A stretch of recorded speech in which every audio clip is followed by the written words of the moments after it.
Bom dia. Sejam todos bem-vindos para mais uma palestra pública gratuita desta feita na Casa Espírita Os Irmãos em Cristo. E hoje nós temos a grata satisfação de receber mais uma vez a nossa irmã Sara Fernandes, que nos trará um tema de grande importância para que sirva de reflexão para todos nós nesta manhã de domingo, falando das causas atuais das aflições. Essa questão é de uma importância tão grande, amados irmãos, de que Jesus citou um texto inteiro trazido por Mateus, falando das nossas aflições. E hoje, em virtude das conexões que o mundo tem, dos problemas que a humanidade enfrenta atualmente, essas aflições aumentaram de forma significativa. É tanto que Jesus faz um convite enérgico, dizendo assim: vinde a mim todos vós que estáis aflitos e sobrecarregados, que eu vos aliviarei.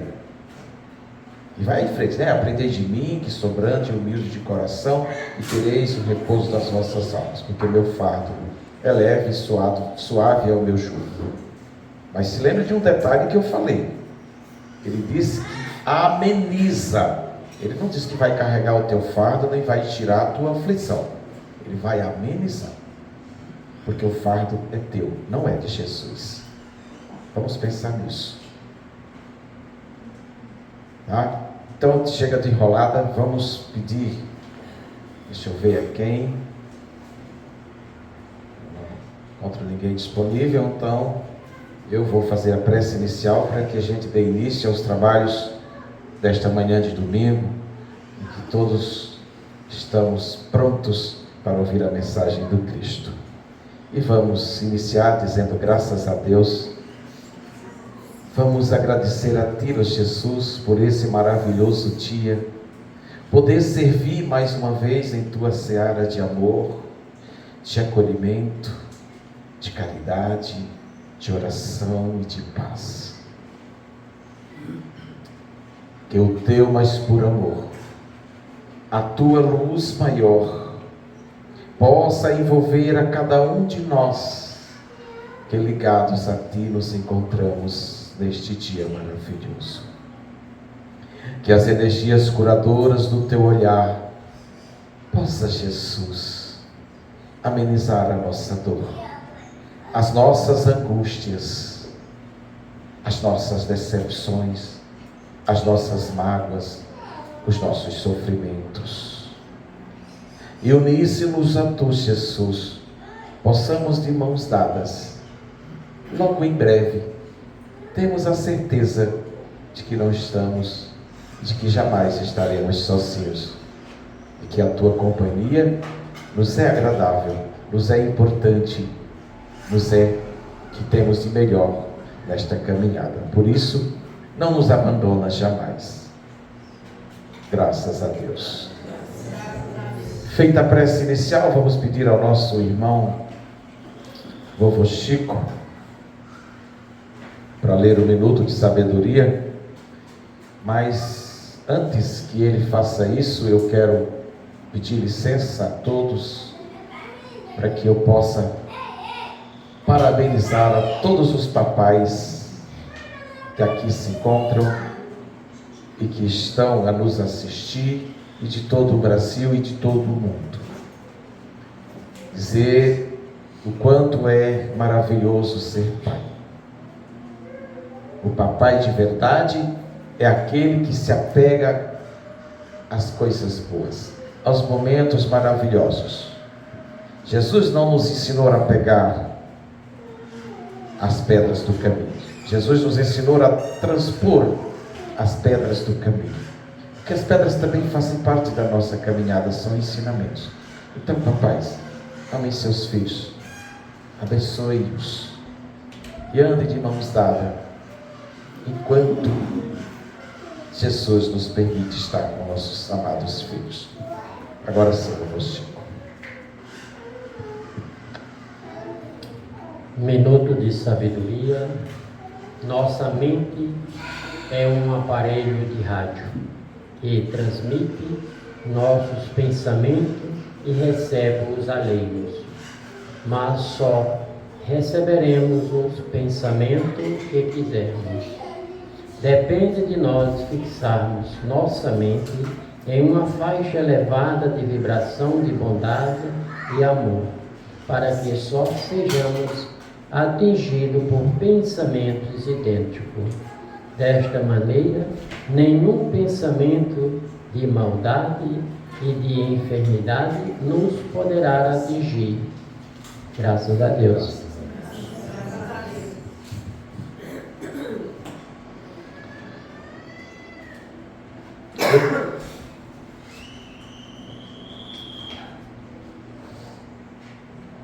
Eu quero hoje,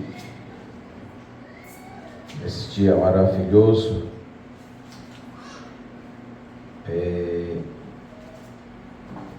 trazer o Evangelho de hoje, no capítulo 5, Bem-aventurados os aflitos, sobre a felicidade não é deste mundo.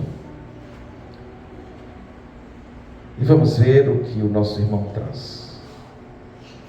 E ele começa fazendo o seguinte comentário: não sou feliz, a felicidade não foi feita para mim, exclama geralmente o homem em todas as posições sociais.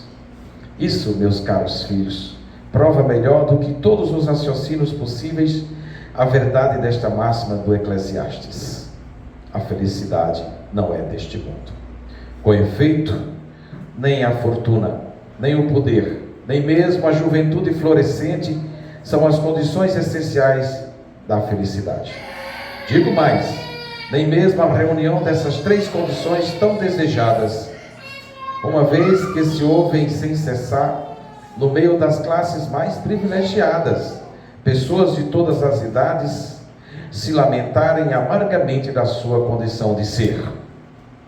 Diante de tal resultado, é inconcebível que as classes laboriosas e militantes invejem com tanta cobiça, a posição daqueles que a fortuna parece ter favorecido. Neste mundo, qualquer coisa que se faça, cada um tem a sua parte de trabalho e de miséria, seu quinhão de sofrimento e de decepções. De onde é fácil chegar à conclusão de que a terra é um lugar de provas e de expiações.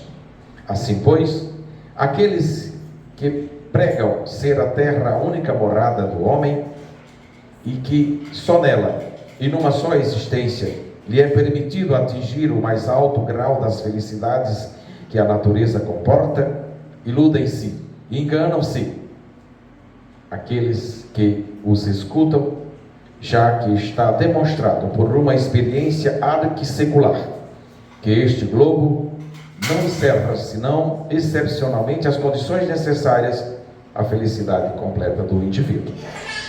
Em tese geral, pode-se afirmar que a felicidade é uma utopia, na busca da qual as gerações se lançam sucessivamente sem poder jamais alcançar.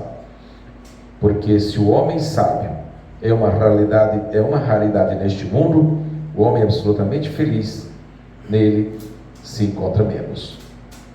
Aquilo em que consiste a felicidade sobre a terra é uma coisa tão efêmera para aquele que não age sabiamente, que por um ano, um mês, uma semana de completa satisfação, e todo o resto se escoa numa sequência de amarguras e decepções. E notai, meus caros filhos, que falo aqui dos felizes da terra, daqueles que são invejados pelas multidões. Consequentemente, se a morada terrestre está destinada às provas e às expiações, é preciso admitir que existem alhures moradas mais favoráveis, onde o espírito do homem, ainda aprisionado numa carne material, possui em sua plenitude os prazeres ligados à vida humana. Por isso, Deus semeou no vosso turbilhão esses belos planetas superiores para um dia, quando estiverdes suficientemente purificados e aperfeiçoados. Todavia, não deduzais de minhas palavras que a terra esteja dedicada para sempre a uma destinação penitenciária. Não, certamente, porque dos progressos realizados podeis deduzir facilmente os progressos futuros, e dos melhoramentos sociais conquistados novos e mais fecundos melhoramentos. Tal é a tarefa imensa que se deve realizar, a nova doutrina que os Espíritos vos revelaram. Assim, pois, meus caros filhos, que uma santa emulação vos anime, e que cada um dentre vós despoje energicamente o homem velho. Deveis tudo à divulgação deste Espiritismo, que já começou a vossa regeneração. É um dever fazer vossos irmãos participarem dos raios da luz sagrada. A obra, pois, meus bem-amados filhos, que nesta reunião solene de todos os vossos corações aspirem a este objetivo grandioso de preparar as novas gerações, o mundo em que a felicidade não será mais uma palavra vã. François de Nicolas, Madeleine, Montlar, Paris, 1863. Graças a Deus. O que ele está nos dizendo é de que a felicidade nesta terra é relativa. São pequenos momentos que nós devemos segurar esses momentos para que eles marquem, tá? Porque a felicidade plena somente na vida futura. Então, que Jesus nos abençoe e passe a palavra para a nossa irmã Sara Fernandes, para que possa dar o seu recado nesta manhã de domingo. Boa sorte.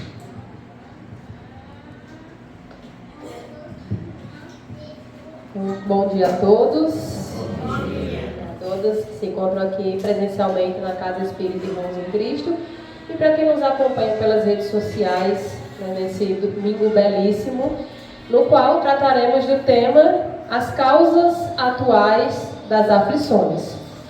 Mas antes de começarmos a esmiuçar melhor essa temática, eu queria fazer uma rápida pesquisa com vocês.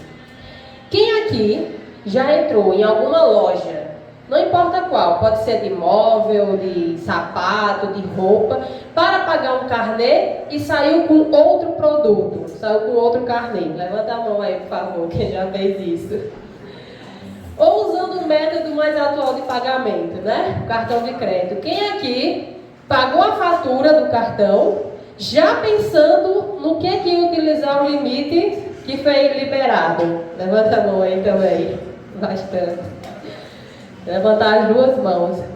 Então vejam, é mais ou menos assim que funcionam as causas atuais das aflições. A gente reencarna com o objetivo, né, sua grande maioria das vezes, de resgatar débitos anteriores, resgatar dívidas que nós trazemos de vidas passadas.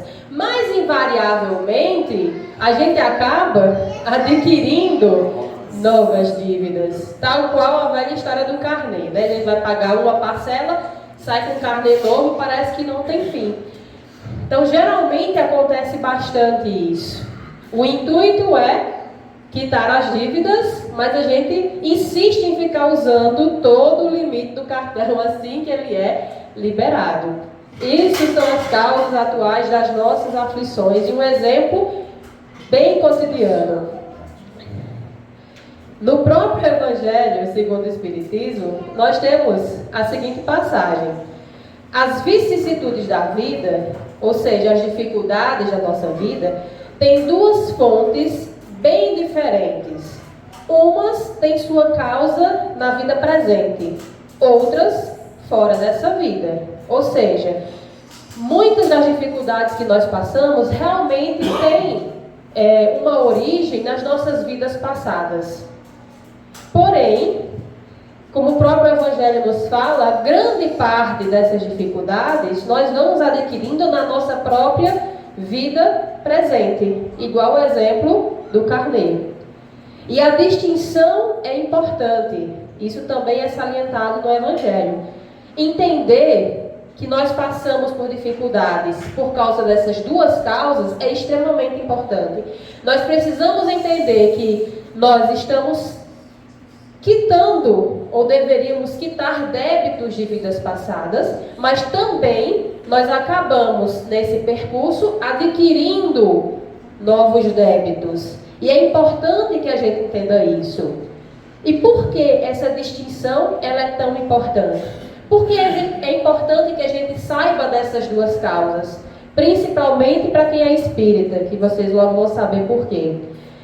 Porque a humanidade, ela tem uma enorme dificuldade de assumir a própria culpa. Nós temos uma dificuldade enorme de assumir a nossa responsabilidade. Vejam, vamos pensar um pouquinho no nosso dia a dia, a quantidade de desculpas que a gente acaba elaborando para justificar as nossas falhas.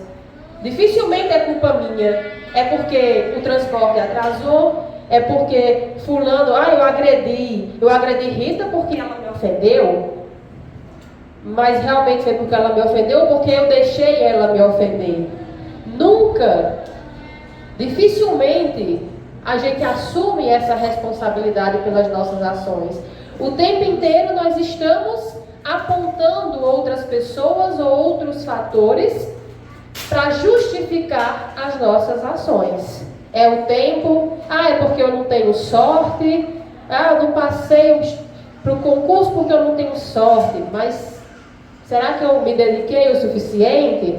Eu não consegui a entrevista de emprego porque a outra pessoa era amiguinha do gerente, mas será que eu me preparei realmente para aquela entrevista? Será que eu tinha as qualificações necessárias? Então é um momento que a gente precisa realmente perceber a nossa responsabilidade diante dessas ações. Por isso que a gente precisa, por isso que o Evangelho diz que é importante que a gente entenda que nossas dificuldades podem vir de vidas passadas, mas na grande maioria das vezes nós adquirimos o débito na vida presente, justamente para que a gente evite terceirizar a nossa culpa. Por exemplo, tem um filósofo que eu gosto muito de acompanhar, que é Leandro Carnal. Assisto muitas palestras dele, e ele uma vez trouxe um exemplo, ele como professor.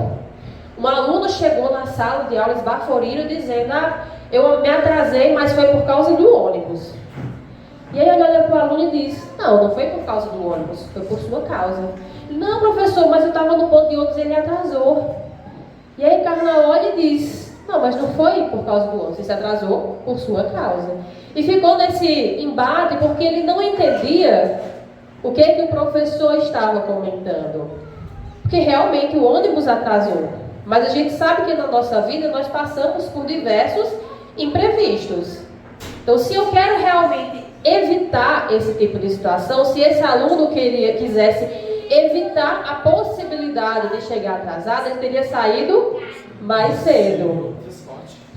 Ele pegaria um ônibus mais cedo porque acontece realmente, atrasos, às vezes o ônibus quebra, já passei por essa situação e dei a mesma desculpa, diga-se de passagem. Mas já é questão de realmente o ônibus atrasou, mas eu me submeti a essa situação.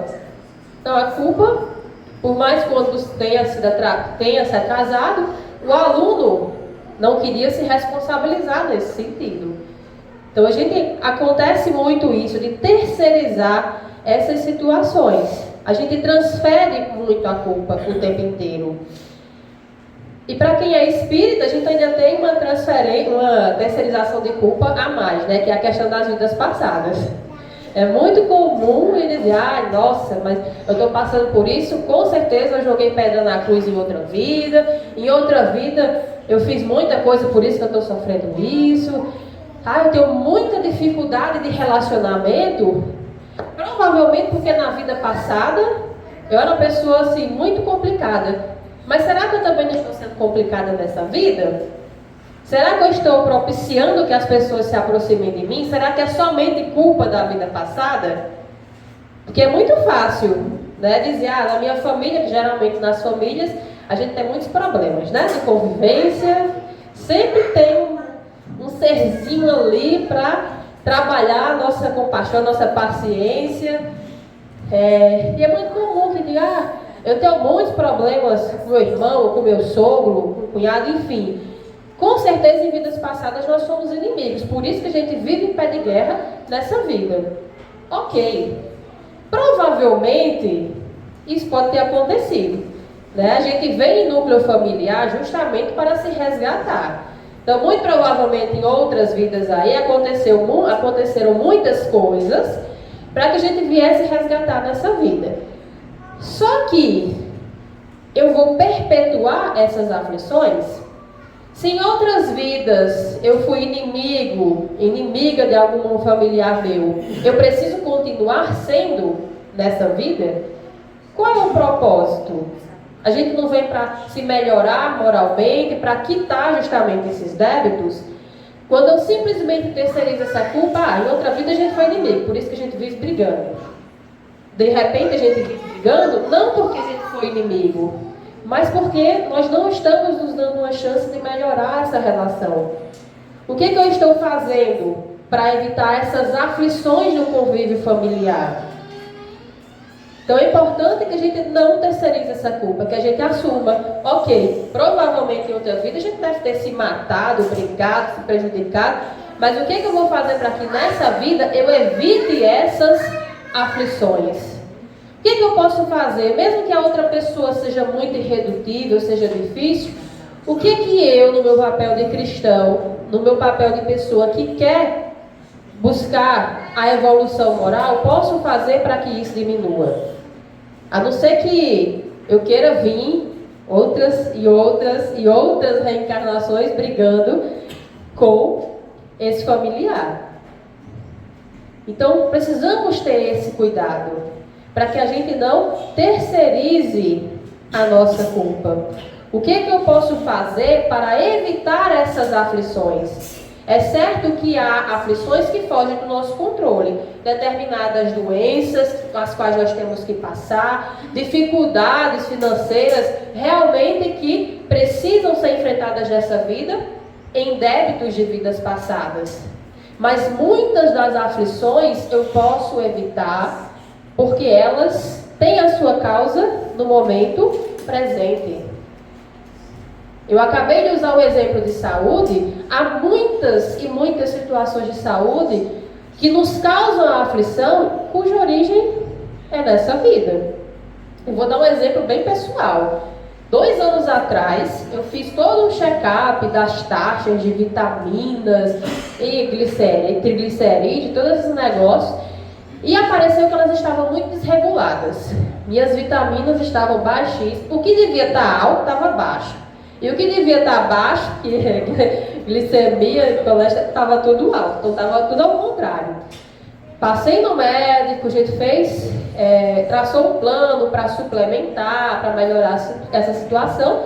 E ele me recomendou, daqui a 6 meses você refaça os exames para ver se a gente precisa continuar suplementando, enfim. E aí vem a grande pergunta, depois de 6 meses, eu refiz? Não. Porque eu terceirizei a culpa, estou muito ocupada, estou muito envolvida no trabalho, é filho. Então a gente acaba criando desculpas para evitar assumir essa responsabilidade. No desfecho da história, né, eu virei mamãe novamente, e aí eu tive que passar por todos os exames, e eu descobri que minhas taxas estavam mais baixas ainda, né, porque agora eu estou gerando um serzinho, e ele precisa, né, da mamãe ali, na sua plena forma, e eu não estava. Então vejam que é uma aflição que eu estou passando agora, que eu não precisaria estar passando por isso. Se eu tivesse cuidado no tempo certo, eu estaria ali com as minhas vitaminas ok, seria um motivo de preocupação a menos. Então vejam que esse é o tipo de coisa que eu não posso culpar minhas vidas passadas. Eu não posso culpar trabalho, a família ou a rotina. É uma aflição que eu acabei buscando para mim. E a gente acaba fazendo isso o tempo inteiro e às vezes nem percebe essa situação. É claro, como eu falei, tem situações específicas. Por exemplo, Nossa, mas tinha fulano, ele tinha acabado de fazer um check-up de coração, estava tudo ok. No meio de uma caminhada sofreu um infarto fulminante, faleceu. Isso é uma situação de uma pessoa que precisava passar por isso. Mas na grande maioria das vezes, nós temos os exames preventivos justamente para tentarmos evitar essas aflições que poderiam ser evitadas. Porque tem aquelas provas pelas quais a gente precisa passar. Por mais que estejamos moralmente evoluídos ou não, há provas das quais não podemos fugir. Porém, tem outras que não precisam acontecer e a gente procura. Não sei se já aconteceu com vocês aqui. Às vezes tem aquele momento da nossa vida que está tudo maravilhoso. Tudo fluindo de uma maneira assim incrível. Tão incrível, está dando tudo tão certo que a gente fica. Vai acontecer alguma coisa. Meu Deus do céu, não, tá bom demais para ser verdade. Aí a gente já vai criando uma ansiedade, uma aflição que não existe. Provavelmente, em algum momento, alguma coisa vai dar errado, porque nossa vida é uma montanha-russa, né? Mas a gente cria uma aflição completamente desnecessária para aquela situação. Até quando não existe, a gente procura. Parece que o ser humano ele gosta de viver numa emoção, assim, viver perigosamente, né? Então a gente precisa ter bastante cuidado com relação a isso. No Evangelho, eu destaquei um trecho que diz o seguinte: o homem é assim, em um grande número de casos, o artesão de seus próprios infortúnios. O Evangelho, ele salienta muito essa questão, em um grande número de casos, na maioria das vezes, para mostrar que muitas das nossas aflições são produzidas no momento presente. Então veja, nós somos o artesão dos nossos infortúnios. Nós produzimos, na maioria das vezes, os nossos próprios infortúnios, tá? No Evangelho ainda diz que todos os que são atingidos no coração pelas vicissitudes e decepções da vida, interroguem friamente a própria consciência. Ou seja, sempre que a gente passar por um momento de dificuldade e de decepção, interroguem friamente, ou seja, de maneira racional. Porque quando não é de maneira racional, a gente acaba acusando o outro das nossas culpas. Se a gente fizer isso, né, eles verão, se na maioria das vezes eles não podem dizer: se eu tivesse feito ou não tivesse feito tal coisa, não estaria em tal posição.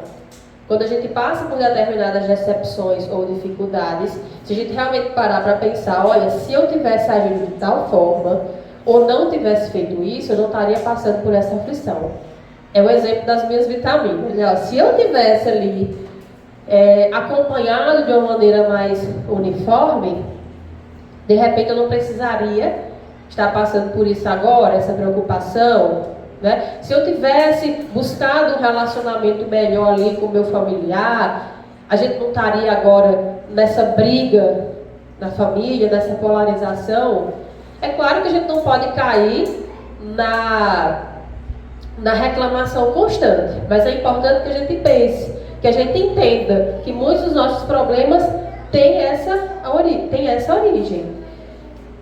Tem uma palestra de Haroldo que eu assisti recentemente, bem interessante, que fala sobre as aflições de uma maneira geral, que ele salienta o seguinte: só há aflições em consequência das nossas imperfeições morais.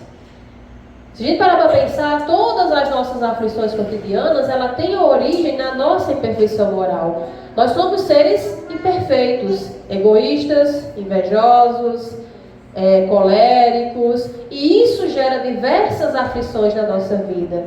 No momento em que nós consigamos chegar no patamar de não termos mais imperfeições morais, a gente não vai ter mais aflições. A gente vai poder seguir aí para mundos superiores. Então é um fato isso. Por exemplo, vamos imaginar que eu fosse uma pessoa que gostasse de relatar a vida alheia sem consentimento. Entenderam, né? Mais ou menos quem é esse tipo de pessoa, né? Então, eu sou uma pessoa que eu gosto muito de relatar fatos de outras pessoas sem o consentimento delas. o vulgo fofoqueira, né? A gente chama e conhece. Veja que essa imperfeição moral pode gerar uma série de aflições na minha vida. Eu posso criar inimizades desnecessárias com os meus próximos. Eu posso criar situações que vão colocar em dificuldade as pessoas das quais eu estou falando sem o consentimento. Então, o fato dessa minha imperfeição moral pode trazer uma série de aflições na minha vida. Quantas e quantas brigas entre vizinhos e vizinhas que surgem justamente por causa desse ato, né? De trazer ali uma conversa aqui, uma conversa ali. Às vezes dentro da própria família, quantas brigas não surgem, quantas separações, porque uma fofoca inocente nasceu ali e tomou proporções enormes. Já passaram por isso? Então vejam, é justamente consequência dessas nossas imperfeições morais. Lá no Evangelho diz: ao remontar o caminho à fonte dos males terrenos, há de se reconhecer que muitos deles são consequência natural do caráter e da conduta daqueles que o atravessam. As aflições que nós passamos na nossa vida, na maioria das vezes, têm a origem no nosso caráter, tem origem na nossa conduta. Mas a gente está tão preocupado em terceirizar a culpa que a gente não percebe que o problema está em nós, na maioria das vezes, e não no outro. A gente precisa, se eu quero diminuir as aflições na minha vida, eu preciso trabalhar a minha evolução moral, porque elas estão diretamente conectadas. Tem um texto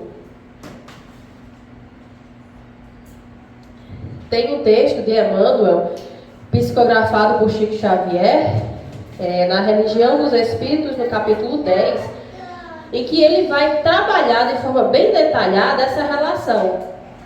Como as nossas aflições estão ligadas aos nossos defeitos morais, às nossas imperfeições morais. Qual é a relação? E aí Emmanuel, nesse texto, psicografado por Chico, ele traz uma série de imperfeições morais, mostrando quais são as aflições que estão ligadas a essas situações. Por exemplo, ele cita: a aflição do fanatismo chama-se intolerância.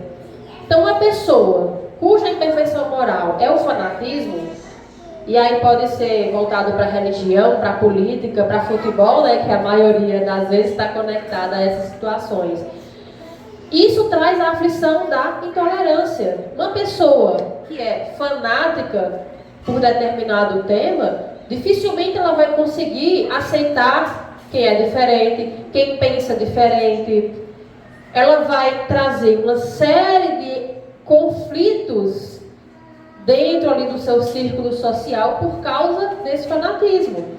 A gente vê muito isso, a gente está se aproximando de período político, a gente vê isso de forma muito clara, né? Uma coisa é você apoiar X ou Y, outra coisa é você levar isso ao status de fanatismo e criar discórdia. A gente vê quantas famílias são separadas por causa de ideologias políticas ou ideologias religiosas, ou até mesmo times de futebol. Por algum motivo isso causa várias e várias confusões. Quantas situações de violência a gente vê na TV, né? Por causa das brigas entre torcidas organizadas. Porque isso beira o fanatismo. E isso é uma aflição proveniente dessa imperfeição moral. Outro exemplo, a aflição da inveja chama-se despeito. Quando eu tenho essa imperfeição da inveja, né, mesmo que seja em determinados momentos, isso causa a aflição do despeito. E eu vou usar um exemplo aqui, que eu assisti numa palestra do Rossandro há muitos anos atrás, Rossandro Klinger, que ele comenta que saindo numa sexta-feira de tardezinha, do trabalho, o amigo dele o chama para mostrar um carro que ele havia comprado. Né, ele todo feliz, olha aqui o meu carro. Quando ele olha para o carro, ele já, poxa, era o carro que eu queria. Eu queria ter um carro desse. E aí já se instala, né, o bichinho da inveja ali, corroendo por dentro. E aí ele foi para casa Não aquela alegria do amigo ter conseguido, né? Bem, mas, poxa, eu queria ter um igual. Aí ele disse que passou o fim de semana inteiro fazendo aquelas simulações, né? Que faz no computador para ver se conseguia um financiamento, quanto é que pagava, conseguiria pagar por mês. E aí ele ficou o fim de semana inteiro consumido por essa ideia, pelo despeito dele não ter o carro e o amigo ter. E aí ele chegou no domingo, ele disse, chegou no domingo de tardezinha, e eu cheguei à conclusão de que para eu conseguir comprar aquele carro, eu tinha que abrir mão do almoço aí por uns 6 meses, né? Que não tinha condições ainda de quitar. E aí ele percebeu o quanto esse despeito inicial, essa aflição que aquele momento de inveja gerou nele, atrapalhou o fim de semana dele inteiro. Só que muitas vezes essa imperfeição moral atrapalha a nossa vida inteira. Muitas vezes a gente está tão preocupado com o que o outro tem, com o sucesso do outro, que a gente estaciona. E fica ali só no desejo de ter igual e esquece, só na aflição de ter igual e esquece de batalhar para conseguir também. Emmanuel também traz no texto a aflição da indisciplina, que chama-se desordem. Uma pessoa que tem a indisciplina como imperfeição moral, ela vive numa aflição de desordem impressionante. Eu entendo um pouquinho disso. Eu sou um pouco, não parece, mas eu sou um pouco indisciplinada. Imagine que você tem que estar no trabalho às 7 horas da manhã. Leva-se em média 20 minutos para chegar no trabalho. E aí eu acordo 6h30. E tem que estar no trabalho às 7 horas. Aí é aquele atropelo. Com certeza que a maioria já deve ter vivido uma situação desse tipo. Ai meu Deus, e pega menino, meu Deus, eu tomo banho ou eu lancho? E que roupa eu visto? E vai pega uma roupa amassada de todo jeito. É aquele assim, aquela agonia, aquela aflição. Pega, sai de casa faltando 10 minutos, ainda com o rosto inchado, né? Que não tem nem que acordar direito. Se coloca em risco andando de forma mais veloz no carro, né? Para chegar no trabalho, podendo ocasionar um acidente, chega esbaforido no trabalho. E geralmente a gente passa o dia em aflição, porque assim, chega numa carga de ansiedade, de adrenalina tão grande que a gente demora a conseguir estabilizar.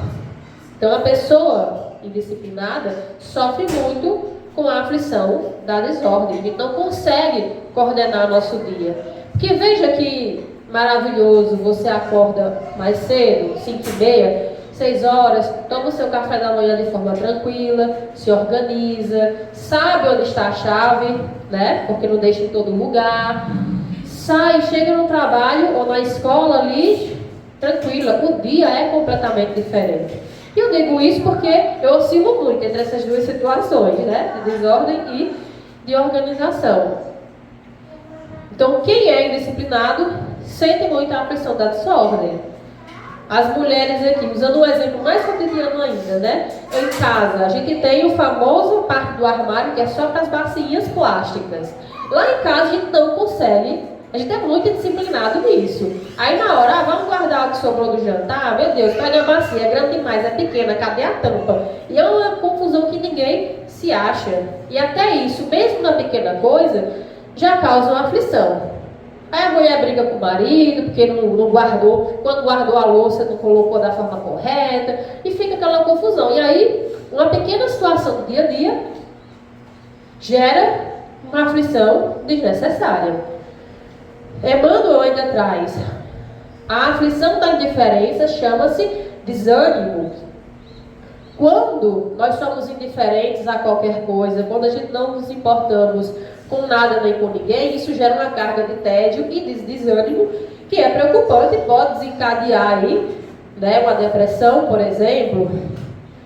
A aflição da inutilidade chama-se queixa. Tem aquele famoso ditado, quem muito fala, pouco faz, né? No trabalho a gente vê a pessoa que mais reclama é a que menos produz. No nosso dia a dia, quando a gente se detém demais às queixas, quer dizer que a gente está fazendo menos. Então essa imperfeição moral da inutilidade, ela traz a aflição da queixa. A gente não consegue se alegrar, ficar feliz pelo que a gente tem, porque a gente está reclamando o tempo inteiro. Tem aquela pessoa, todo mundo conhece aquela pessoa, ou às vezes a gente até aquela pessoa que diz: e aí, tudo bem? Ixi, tá não, viu? Olha, no emprego aconteceu isso, eu tô com dor aqui, dor não sei aonde, dor não sei o que, e meu menino dá trabalho, e não sei o que, e só se queixa. Mas o que nós estamos fazendo para produzir e evitar essas queixas? Então a aflição, ela existe, mas a gente precisa superá-las. Tem um outro filósofo que eu gosto muito de acompanhar, que é Mário Sérgio Cortella, que ele fala a necessidade da gente fazer o melhor com aquilo que nós temos. Porque na nossa vida, na maioria das vezes, nós não temos as condições ideais. No nosso trabalho, nem tudo é perfeito. Na escola, na faculdade, nem sempre a gente tem os professores mais pacientes, que entendem as nossas situações. Na família, a gente tem muitos conflitos, então nunca é perfeito. Mas a gente precisa fazer o melhor. Ao invés de reclamar, a gente precisa fazer o melhor com aquilo que nós temos e batalhar para melhorar. Não é desculpa. Usando o exemplo da educação brasileira, que eu sou professora, a gente enfrenta muitas dificuldades, principalmente no ensino público. Mas o que é que eu vou fazer diante disso? Eu vou reclamar pela falta de infraestrutura que muitas escolas ainda apresentam, ou eu vou tentar oferecer o melhor ensino que eu conseguir e batalhar para que esses problemas, que a gente sabe que não se melhora da noite para o dia, mas eu vou batalhar para que isso seja modificado. Porque se eu cruzar os braços e dizer: aqui não tem ar, está muito quente, eu não vou dar aula desse jeito. Quer ser menina? Então, Maria, então virando a sala aí, eu não vou fazer nada. Então eu só estou me queixando diante da inutilidade e não tentando melhorar de alguma forma. A aflição do ciúme chama-se desespero. A pessoa que tem a imperfeição moral do ciúme vive no estado de aflição, de desespero. A gente vê aí situações bárbaras que acontecem, né, de violência extrema, motivados pelo ciúme. A pessoa que é ciumenta, ela não tem sossego e nem deixa o outro ter sossego. Às vezes está numa relação que tem tudo para crescer, para frutificar, mas ela procura situações, né, aflições desnecessárias. E mesmo que se tenha motivo, pode dizer: mas fulana tem ciúme porque o marido é danado, ou o marido tem ciúme porque a mulher ali, né, não se comporta como deveria, né, no casamento. Mas ainda assim, nessa situação, nós devemos procurar a melhoria e não viver em aflição. Então vejam, as aflições, né, Manuel traz também uma lista bem extensa, né? Eu trouxe alguns pontos aqui para a gente observar. O fato é que as aflições fazem parte de nossa vida devido às nossas imperfeições. Então não tem como a gente fugir das aflições nesse momento, porque nós somos seres ainda imperfeitos moralmente. Porém, o que faremos diante dessas aflições? Isso é o mais importante. Veja, as aflições existem, mas qual é o nosso papel frente a essas aflições? A gente vai perpetuá-las, a gente vai querer continuar sofrendo, tal qual masoquistas, né, que gostam de sofrer, ou a gente vai enfrentar essas aflições de uma maneira diferente, tentando se melhorar. Me reconheço como uma pessoa ciumenta, então eu vou tentar dar mais espaço, conversar, buscar um diálogo, trabalhar isso.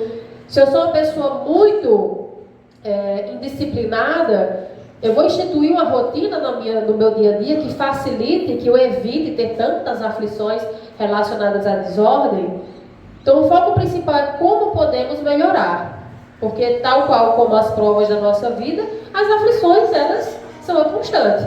O próprio trecho do Evangelho que Salles deu, né, a questão da felicidade, né, nossa felicidade terrena, ela tem momentos. A verdadeira felicidade, obviamente, pertence ao plano espiritual. Mas isso não quer dizer que nós não possamos ser felizes, né, aqui, mesmo diante dessas dificuldades.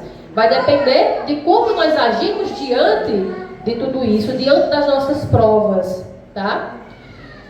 As aflições, principalmente porque as aflições são lembretes de que precisamos melhorar. Por isso que o Cristo diz: bem-aventurados os aflitos.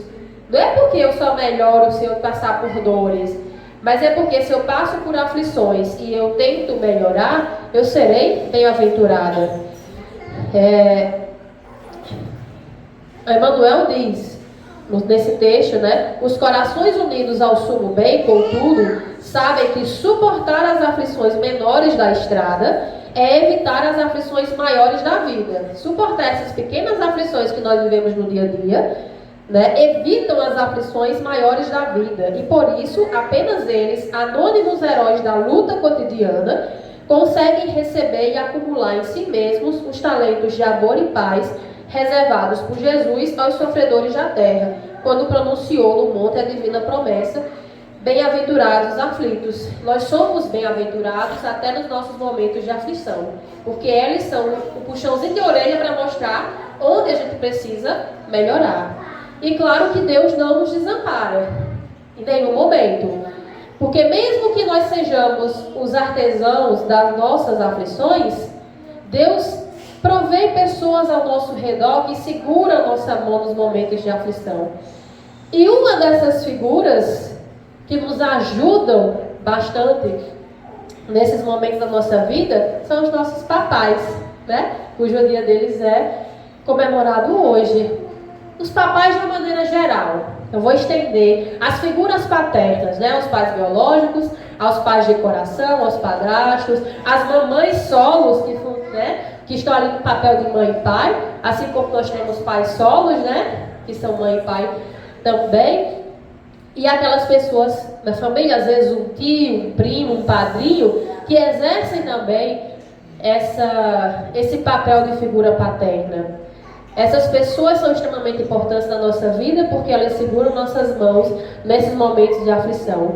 Eu particularmente agradeço a Deus todos os dias por ter a bênção de ter o meu papai incrível, maravilhoso ali. Espero que eu não chore. Os hormônios da gravidez são muito ativos. Que me ajudou e me ajuda nesses momentos aflitivos, que me dá exemplo, enfim. E é importante, e aí eu vou pedir, né, a vocês, quem tem o seu papai ainda encarnado, que possa externar o seu amor. E a figura do pai ela é um pouco, né, afastada. A gente tem uma proximidade geralmente mais com a mãe, mas a figura do papai a gente às vezes negligencia o eu te amo, você é importante. Então vamos pelo menos hoje, né, quem tem um papai encarnado ainda, ligar-o presencialmente, mostrar a importância dessa figura na nossa vida. Aqueles que têm algum problema com o seu pai, tentar buscar o perdão, a reconciliação.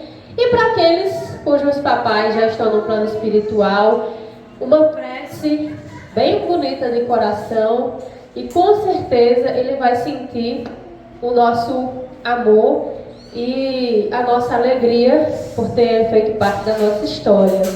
E assim eu saúdo a todos os nossos papais. Obrigada.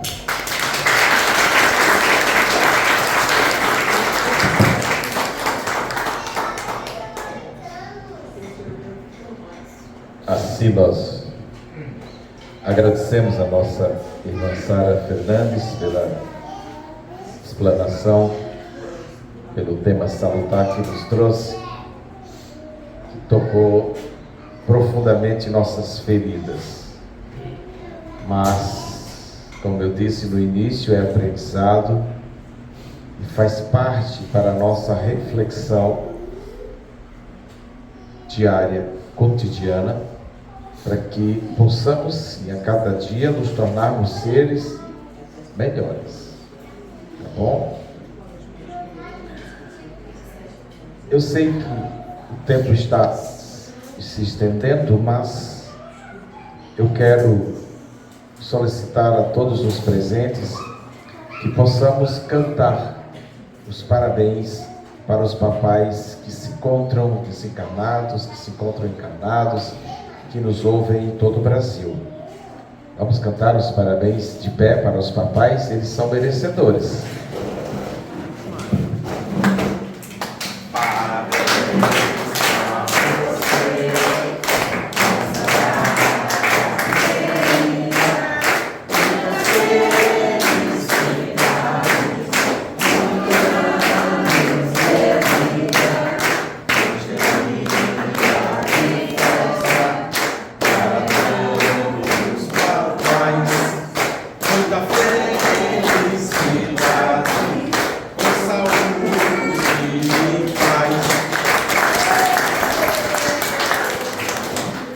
Então, nós vamos passar para o próximo passo,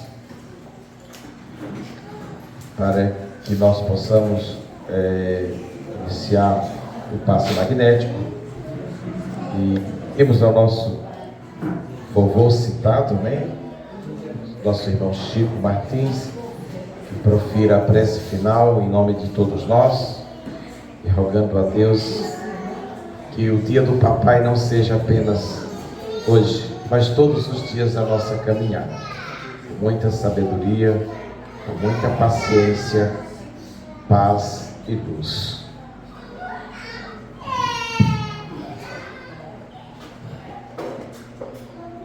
Fazer a prece em cima dos pais, né? 2 amigos, um Zé e um Mané, foram para a cidade grande. E todo mundo aí sai do meio, Zé. Dá licença, Mané. Dá licença, Mané. Aí Mané olhou para Zé e disse: tá vendo, Zé? Como eu sou conhecido aqui, todo mundo chama meu nome, né? E eu sou conhecido como o pai de segundo dentro de Caiazeiro e toda a região. Onde eu chego, ele sabe, você é o pai de segundo, né? Porque meu filho é muito conhecido, né? Ele é o pai de segundo.